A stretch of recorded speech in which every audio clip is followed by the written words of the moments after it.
What's up everyone, Tara Roberts here with FantasyPros with my top 10 waiver wire ads for week 9. Before we get started, want a chance to win a signed Dak Prescott Dallas Cowboys jersey courtesy of Pristine Auction, the premier autographed sports memorabilia auction house? You need to subscribe to the FantasyPros YouTube channel right now. Comment below on this video and that's it. We'll be announcing the winner right here on the channel, so make sure you turn on those notifications so you can be alerted when new videos are up and to claim your prize. Didn't win? You can still sign up at pristineauction.com using the link in our video description. And if you use the registration code FantasyPros, you'll get $10 off your first order. Now let's go ahead and dive right in. Number 10, Khalil Shakir. Prior to week 8, Dalton Kincaid and Dawson Knox coexisted, but it wasn't as if it was a 50-50 split. The Bills were utilizing Kincaid in the slot. But with Dawson Knox out, Kincaid took on more of Knox's role, and by default, someone had to fill that usage that Kincaid was seeing. And that person was Khalil Shakir. Shakir caught all 6 of his targets for 92 yards, and that was in a game where both Stephon Diggs and Gabe Davis each caught 9 of 12 targets apiece. I don't think that Shakir's usage was an anomaly here. I think the usage will stick as long as Dawson Knox is out and Knox is on IR, so we do have a definitive timeline for Shakir's uptick in production. He's got value as long as Knox is out. Number 9, Royce Freeman.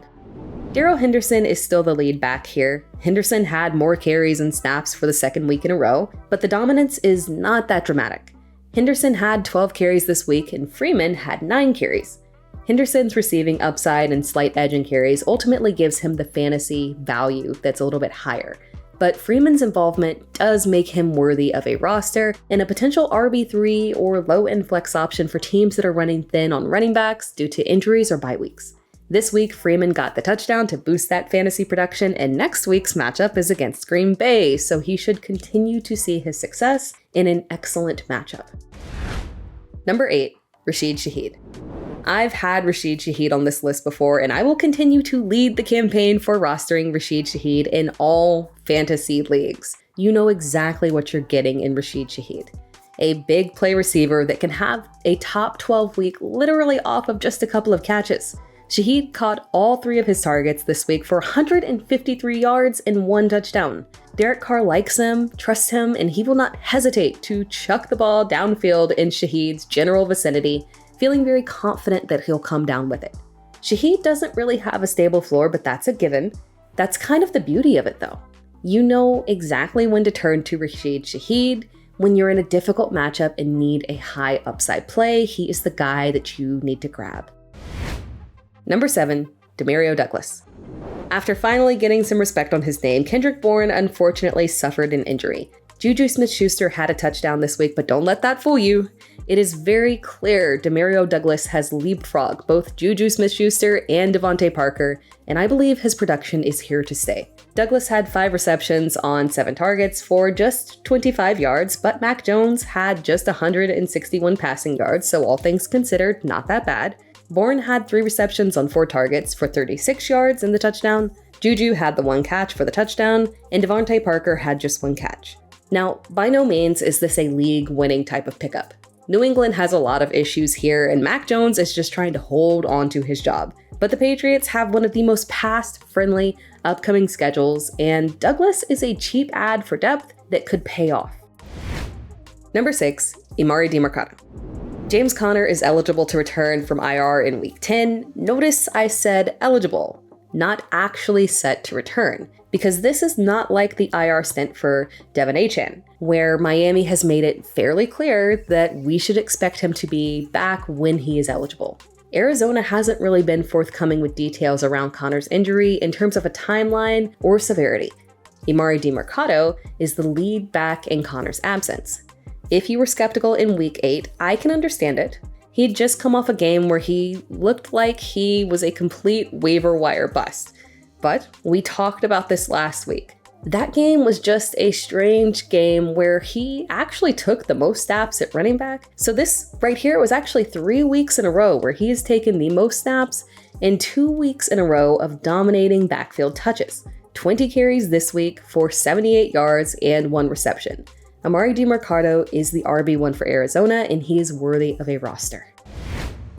Number 5, Will Levis. It might feel risky grabbing a quarterback who, as of the filming of this video, doesn't officially have a starting job, but I don't know how Tennessee looks at that performance and doesn't make Will Levis the official quarterback of the Titans for the remainder of the year. But again, because we don't know if he actually has the job, he is at the back of the list for me in terms of quarterbacks that we are grabbing off waivers, and spoiler alert, I've got multiple on this list this week. If Levis is announced as the quarterback by the time you see this video, absolutely move him up on your list. 19 completions on 29 attempts for 238 yards and 4 touchdowns, no interceptions. He made DeAndre Hopkins look incredible. It wasn't a high volume game by any means, but Levis looked great. And he has some very pass-friendly matchups ahead: Pittsburgh, Tampa Bay, and Jacksonville. Number 4, Tamm Hill. Yes, I am fully aware that this is a New Orleans Saints heavy list. If you look at last week's video, it's literally the same Saints players, but I am going to continue advocating for them because they're still low rostered and they did all in fact hit in week 8, so it can happen again this week. I was concerned that Tamm Hill's production would decrease with Juwan Johnson back, and it did. The tight end work that he was receiving did disappear. He went from seeing 13 targets over the past 2 weeks to just 1 target for 14 yards.